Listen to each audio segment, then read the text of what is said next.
아, 여러분 회식 시간이 요즘 다 사라졌죠.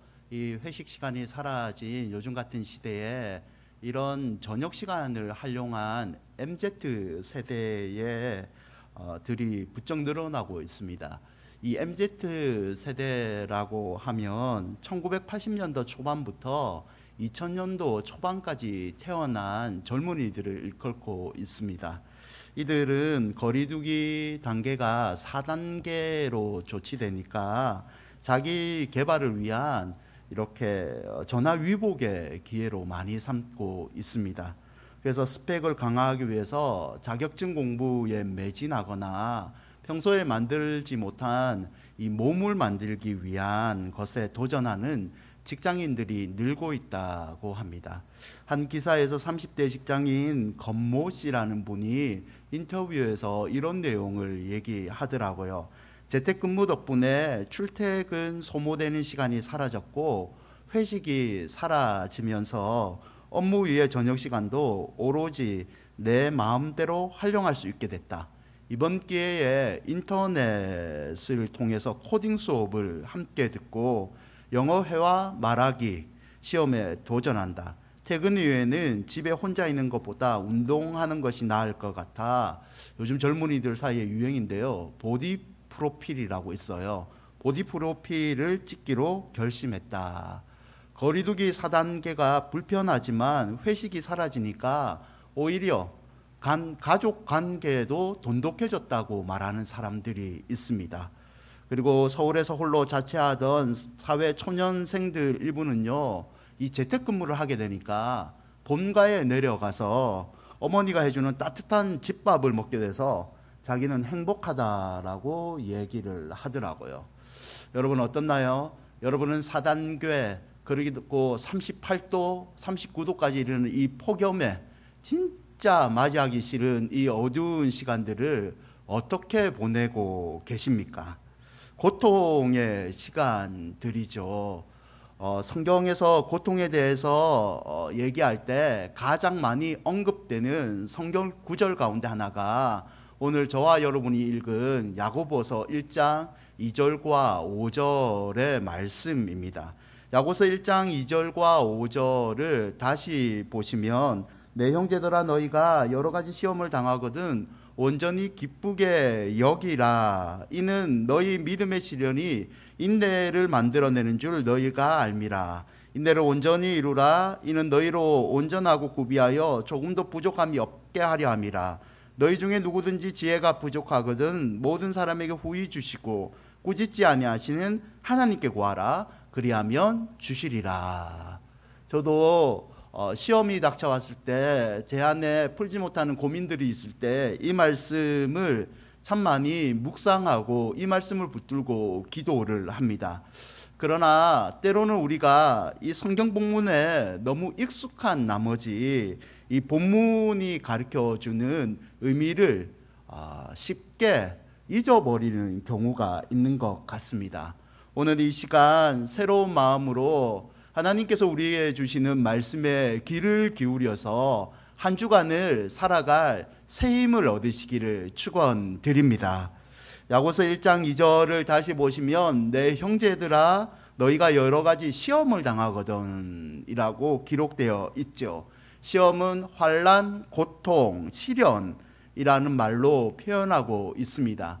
우리는 이 2절에서 5절까지의 본문에서 몇 가지 사실을 주목해야 되는데요. 첫째는 고통이라는 것은 여러 가지입니다.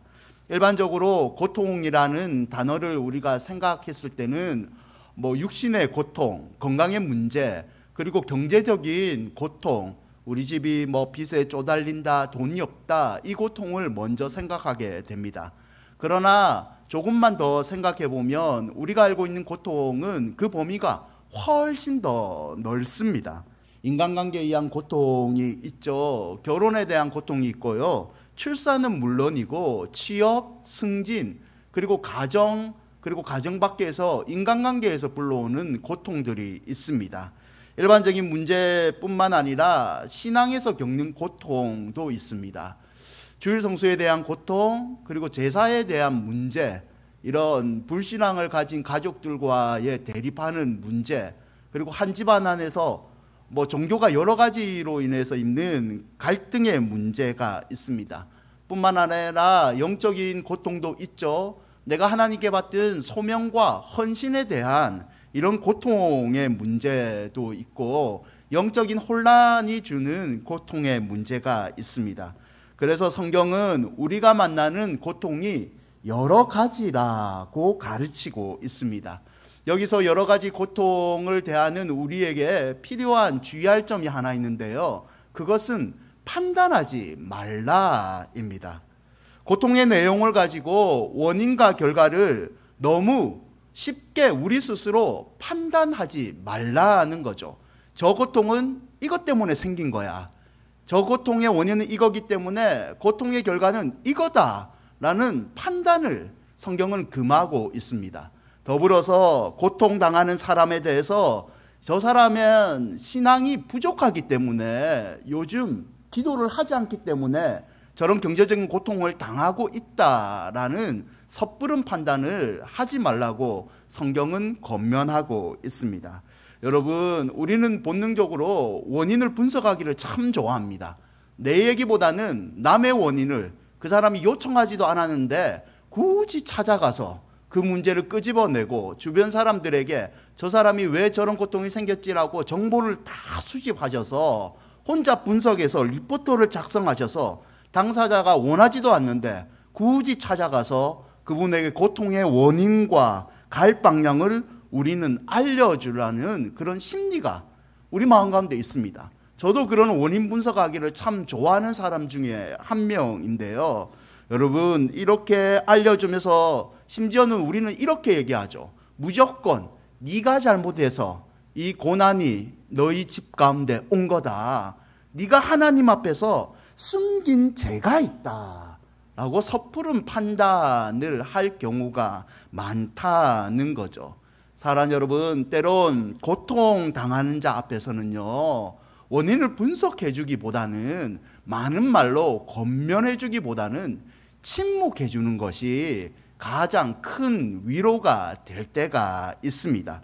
왜냐하면 우리가 당하는 고통은 여러 가지이기 때문입니다. 여러 가지라는 말은 내가 경험하지 못한 고통의 세계가, 그리고 고통을 주시는 하나님의 수분 뜻이 무한하기 때문이라는 말이죠. 두 번째 본문에서 알 수 있는 사실은 성도도 고통을 겪는다입니다. 여러분, 야고보서의 1차적인 수신자는 누구이냐면, 야고보서 1장 1절을 보시면 하나님과 주 예수 그리스도의 종 야고보는 흩어져 있는 12지파에게 문안하노라라고 기록되어 있습니다. 야고보서는 오늘날 우리에게 기록된 편지이지만 1차적으로는 야고보가 흩어져 있는 12지파에게 보내는 편지입니다. 왜 이들은 흩어졌을까요? 사도행전 8장 1절에 알 수 있는데요. 사울은 그가 죽임을 당함을 마땅히 여기더라. 그날에 예루살렘 있는 교회에 큰 박해가 있어 사도 외에는 다 유대와 사마리아 모든 땅으로 흩어지니라. 야고보가 편지를 보낸 흩어져 있는 12지파도 8장 1절에서 얘기하는 사람들에 포함이 되는데요. 그들은 신앙 때문에 고통과 환난을 겪어서 흩어진 사람들입니다. 신앙 때문에 원치 않게 고향을 떠나 이방인의 삶을 살게 된 사람이죠. 여러분, 여기서 우리가 알 수 있는 것은 성도도 고통에서 면제받는 것은 아닙니다. 예수님 믿는다고 해서 우리가 세상에 있는 모든 고통을 다 쏙쏙쏙쏙 이렇게 피해가는 사람들이 아니라는 말입니다. 그럼 고통을 만났을 때 성도는 어떻게 해야 됩니까? 너무나 많은 사람들이 고통을 피하려고 하죠.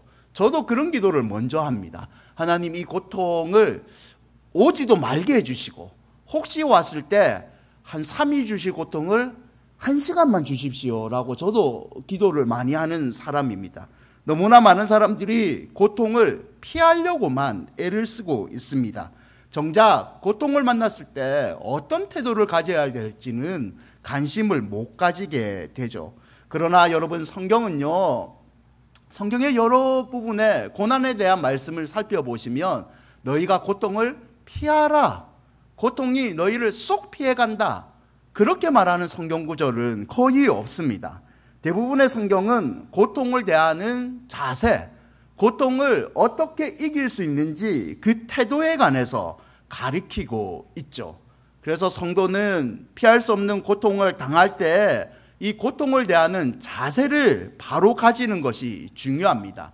고통을 어떻게 대하느냐에 따라서 성도의 삶의 질이 달라지기 때문입니다. 본문에 속해 있는 야고보서의 중요한 주제 가운데 하나가요, 여러분, 온전함 성숙입니다. 즉, 그냥 성도는 말씀을 듣는 자가 아니라 그 말씀을 삶 가운데 실천하는 자라는 거죠. 그러면 성도가 행동함으로 참 믿음을 드러내는 그 믿음의 실체가 언제 드러날까요? 야고보서 1장 2절과 3절인데요. 현대인의 성경으로 우리 한번 읽겠습니다. 형제 여러분,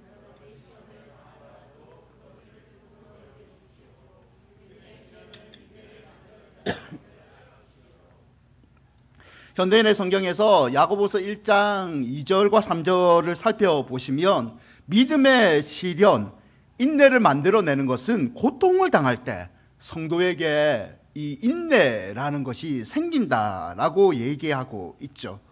여러분, 성경의 여러 구절에서 우리의 믿음이 자란다는 것은 결국 이 고통이라는 것을 통과했을 때 우리의 믿음이 자란다라고 언급하고 있습니다. 즉, 고통의 현관을 통과하는 자는 하나님이 축복의 집으로 들여다 놓으신다는 거죠. 그러므로 사랑하는 여러분, 고통을 이기는 방법을 기억하십시오. 고통을 인내로 그리고 기쁨으로 터득하는 믿음의 자세를 배우시기를 바랍니다. 오늘 이 예배를 통해서 고통을 이기는 성숙한 성도가 되시기를 주님의 이름으로 축원드립니다. 고통을 이기는 자세 방법 첫 번째는요, 본문은 고통을 당할 때 온전히 기쁘게 여겨라 라고 권면합니다. 여러분, 이 말씀은 참 받아들이기 쉽지 않습니다. 절박한 고통 가운데 당할 때 가장 싫어하는 말이 이 말입니다. 누가 나를 위로해 주면서 고통 힘들지만 지나갈 거고 그 고통을 믿음으로 기쁘게 받아들여야 돼 라고 권면하죠. 나를 찾아와서 권면하는 게 참 고맙습니다. 그러나 마음 가운데는 화가 납니다. 위로는 건요, 내 속을 확 뒤집어 놓은 거죠. 현실성 없는 말이잖아요. 진짜 고통에 관해서 같이 울어주지 못할 망정 기뻐하십시오. 말도 안 되는 소리를 하고 있는 거죠. 그러면 내 마음속에서 어떻게 얘기합니까? 네가 한번 당해봐라. 당신이 그렇게 당하면 같은 소리를 할 수 있겠느냐라고 말하고 싶지 않습니까? 그런데 여러분, 성경은 분명하게 고통을 당할 때 기쁘게 여겨라 라고 기록하고 있습니다. 심지어는요, 온전히 기쁘게 여겨라 라고 권면하고 있죠. 야고보서 1장 2절을 다시 보시면 내 형제들아, 너희가 여러 가지 시험을 당하거든 온전히 기쁘게 여겨라, 이렇게 기록하고 있습니다. 여기서 여기라는 것은 생각하라, 평가하라는 뜻을 가지고 있습니다. 여러 가지 시련을 만날 때는 너희가 기쁘게 생각하라, 고민을 해라. 내가 당한 고통을 기뻐할 가치가 있는지, 내가 이 고통을 이겨내면 하나님이 주시는 믿음의 성장을 이룰 수 있는 기쁨이 나에게 올 것인지, 그렇게 너희들이 생각하고 평가하라는 의미가 담겨져 있습니다. 여러분, 그런 말이 있잖아요. 모든 일이 어떻게 생각하느냐, 마음먹기에 달려있다는 말을 우리는 종종 하잖아요. 똑같은 말입니다. 성경은 고통을 만나거든 기뻐하고 하나님이 주실 복을 생각하고 너희들이 철저하게 분석해서 그 고통을 받아들여라 라고 얘기합니다. 여기서 야고보가 권면하고 있는 것은요, 선택의 권면이 아닙니다. 반드시 그렇게 너희들은 하라라는 명령에 강한 권고입니다. 왜입니까? 상황이나 문제보다 고통을 대하는 우리의 자세가 중요하기 때문입니다.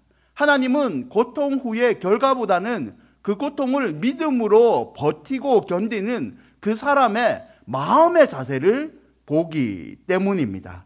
좀 더 이야기해 보면 우리는 이 본문에서 두 가지를 배울 수 있는데요. 하나는 고통의 자체는 기쁜 것이 아니기 때문에 우리가 믿음으로 기쁘게 생각하는 태도가 필요하다는 겁니다. 다른 하나는 기뻐할 이유가 있는데 그 이유는 고통 뒤에 고통이 주는 유익이 우리 가운데 있기 때문에 너희들은 그 유익을 생각하고 그 고통을 마음속으로 받아들이고 이겨내라는 말씀입니다. 고통이 주는 유익은 3절에서 얘기하는데요. 이는 너희의 믿음의 시련이 인내를 만들어내는 줄 너희가 알미라입니다. 믿음의 시련은 우리에게 힘들지만 성도로서 결국 어떠한 시험을 이겨낼 수 있는 믿음의 강한 척도인 인내를 우리에게 가져다 준다는 거죠. 로마서 5장 3절과 4절도 이렇게 얘기하죠. 다만 이뿐 아니라 우리가 환난 중에도 즐거워하나니 이는 환난은 인내를, 인내는 연단을, 연단은 소망을 이룰 줄 알미로다. 아멘. 우리는 누구나 다 소망을 가지기를 원합니다. 누구나 다 연단을 이겨내기를 원합니다. 누구나 다 인내의 성품을 가지고 하나님 앞에서 칭찬받기를 원합니다. 그러나 성경은 분명히 말합니다. 고통을 잘 이겨내는 자가 인내를 소유하고 연단을 받아서 소망의 복을 받게 될 것이다. 사랑하는 여러분, 인내는요, 성숙한 그리스도인의 표지입니다. 야고보서 1장 4절, 인내를 온전히 이루라. 이는 너희로 온전하고 구비하여 조금도 부족함이 없게 하려 함이라. 인내는 온전한 성도의 척도입니다. 우리가 그렇잖아요. 믿음이 좋은 권사님, 믿음이 좋은 장로님, 믿음이 좋은 집사님, 우리가 어떨 때 그런 표현을 씁니까? 자기가 보기에는 감당할 수 없는 여러 가지 시험거리를 많이 당하고 있는데 믿음으로, 인내함으로 기도하고 버티는 분을 보고 우리는 그분들의 믿음이 참 훌륭하다, 본받고 싶다라는 표현을 쓰지 않습니까? 여러분, 인내는 온전한 성도가 되게 하는 그런 지름길입니다. 온전하다는 것은 여러분 완전하다는 뜻이 아닙니다. 이것은 완전하게 하나님처럼 내가 인내한다 그런 뜻이 아니라 성숙해진다는 의미를 가지고 있습니다. 내가 하나님처럼 완전하게 고난을 이겨내는 인내를 가질 수는 없지만 그 인내를 갖기 위해서 하나님을 믿고 내가 계속 기도함으로 성숙한 인내를 점점 배워가겠다는 의미가 있죠. 결국 고통은 우리를 성숙의 자리로 이끌어주는 하나님의 사람으로 점점 닮게 만드는 그런 교보제와 같은 역할을 저와 여러분에게 주고 있습니다. 사랑하는 여러분, 고통은 하나님께서 훈련시키는 영광스러운 성화의 손길임을 잊지 마시기를 바랍니다. 비록 그 고통당할 때가 힘들지라도 하나님께서 이 고통의 훈련 과정을 잘 견뎌내면 우리를 인내의 사람으로 만들어 주신다는 것에 소망을 두시고 온전히 기쁘게 받아들이시는 저와 여러분이 되시기를 바랍니다. 여러분, 우리가 잘 아는 요셉은 애굽의 총리가 되기까지 13년이라는 세월 동안 이 고통의 훈련을 받았습니다. 모세는 40년 동안 쓰임받기 위해서 80년 동안 고통 가운데 인내의 훈련을 받았습니다. 그러므로 고통당할 때 성도의 자세는요, 온전히 기쁘게 여기는 자세임을 여러분 잊지 마시기를 바랍니다. 두 번째, 고통당할 때는 하나님께 지혜를 구하라입니다. 보통 고통을 만나게 되면 우리는 대부분 이렇게 기도하죠. 주님, 이 고통 피할 수 있도록 도와주십시오. 주님, 속히 지나가게 도와주십시오. 나는 태풍의 고통을 원하지 않습니다. 주님, 소낙비 좋아합니다. 이렇게 기도하지 않습니까? 그러나 성경은 분명히 말합니다. 피하라, 그렇게 기도하지 말고 하나님께 지혜를 구하라 가르치죠. 지혜와 지식을 성경에서 얘기할 때는 여러 가지 분류가 있지만 간단합니다. 지식은 인간적인 관점으로 상황을 보는 거고, 지혜는 하나님의 관점으로 상황을 해석하고 해결하는 것을 이야기합니다. 하나님께 지혜를 구하라는 것은 인간적인 관점으로 너희들의 머리를 굴리면서 사람들의 조언을 받으면서 그 고통을 해결하려고 하지 말고 기도함으로 하나님께 고통을 피하는 지혜를 구하라는 거죠. 하나님의 관점에서 고통을 보면 그 고통이 이해하게 되고 고통 너머에 있는 소망을 우리가 바라보게 되므로 고통을 이겨낼 수 있다는 의미입니다. 사랑하는 여러분, 오늘 이 예배를 드리면서 남들이 알지 못하는 고통 중에 있습니까? 그렇다면 그 고통을 호소하기 전에 우리 하나님 앞에서 우리 자신을 한번 점검해 봅시다. 우리의 기도를 한번 하나님 앞에서 한번 되새겨 보시죠. 나는 고통을 피해달라고 기도하고 있습니까? 고통을 하나님 관점으로 이해할 수 있는 지혜를 달라고 하나님께 기도하고 있습니까? 성도가 고통을 이기는 길은 하나님께 지혜를 구하는 것이고, 아버지 하나님의 마음을 이길 때 이 고통은 축복임을 느끼게 될 줄 믿습니다. 야고보서 1장 5절인데요. 야고보서 1장 5절 우리 한 목소리로 함께 읽을까요? 너희 중에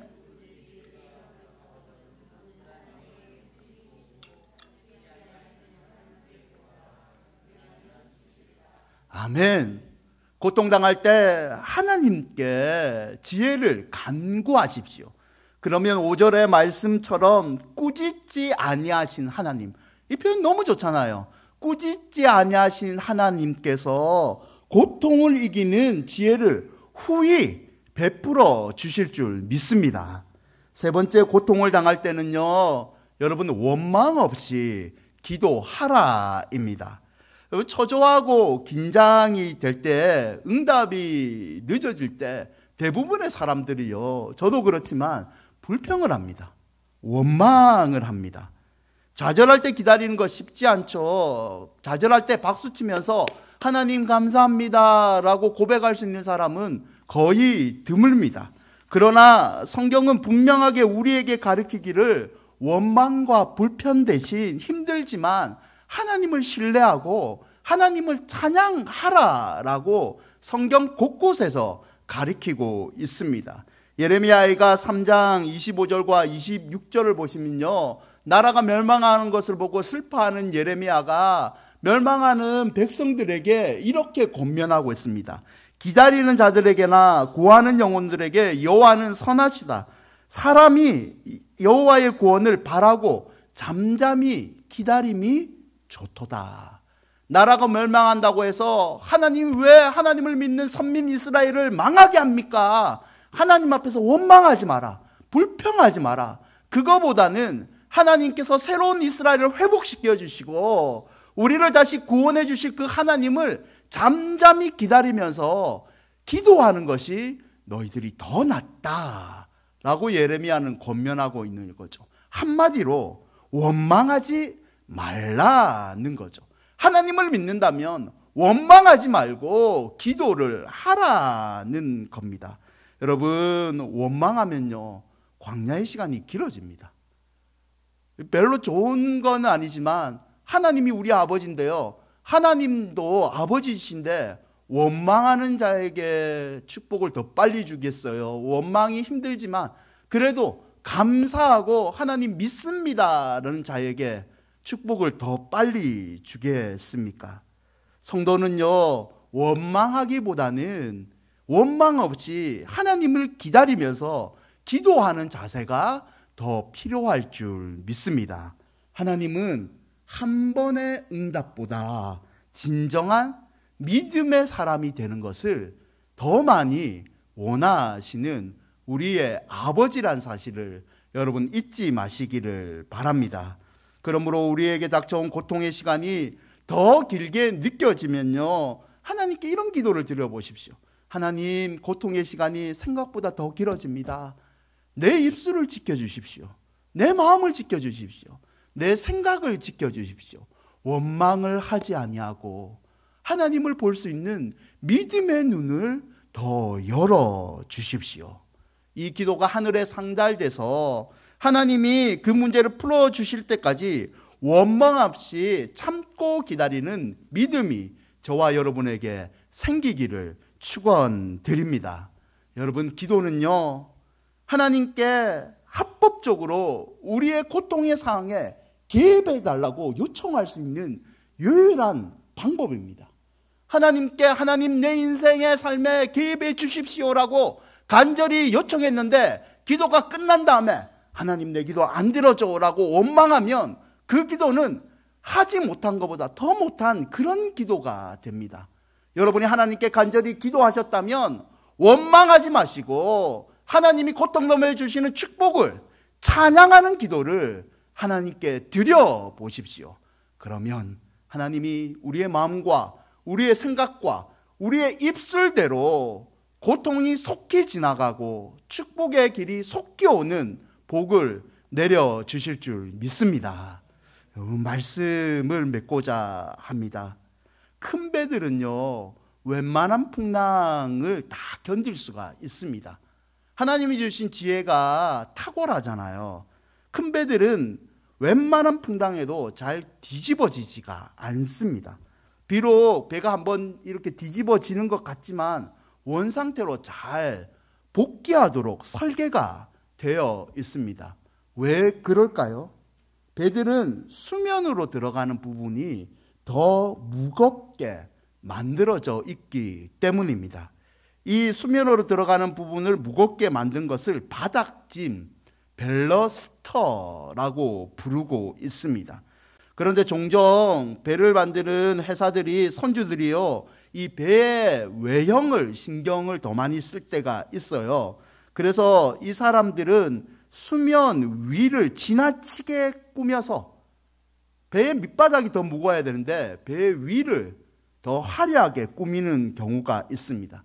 또한 배의 밑에 짐을 더 싣기 위해서 이 벨러스터, 무게를 유지하는 것을 더 빼버리고 짐을 더 많이 실는 경우가 있죠. 우리나라에 이게 있었죠. 안타까운 세월호 사건. 이 벨러스터의 무게를 더 줄여서 이런 사고가 일어났던 거죠. 평소 바람이 없는 항해라면요, 전혀 문제가 되지 않습니다. 배는 순항을 합니다.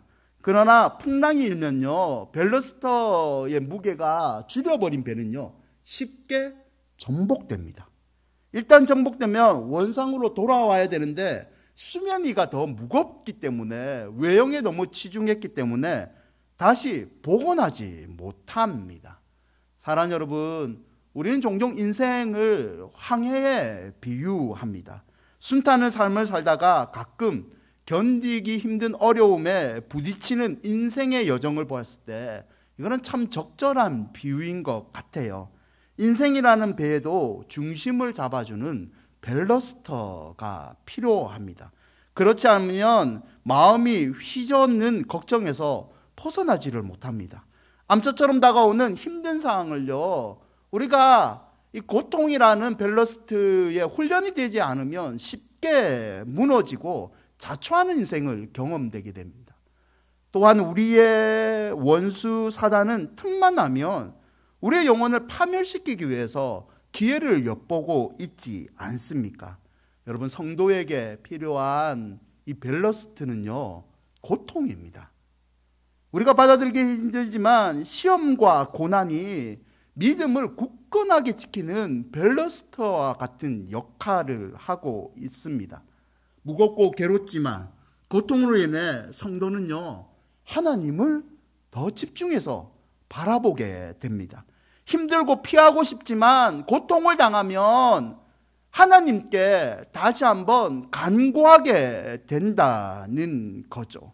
그러므로 사랑하는 여러분, 지혜를 얻는 더 성숙한 성도가 되기 위해서 고통을 대하는 자세를 다시 믿음으로 받아들이시기를 바랍니다. 고통을 대하는 자세만 바뀌어도 우리의 상황은 바뀌어질 줄 믿습니다. 아무쪼록 고통당할 때 온전히 기쁘게 여기시고 하나님께 지혜를 원망 없이 기도하시는 저와 여러분이 되시기를 주님의 이름으로 축원드립니다. 우리 말씀 기억하면서 찬양하실까요? 원하고 바라고 기도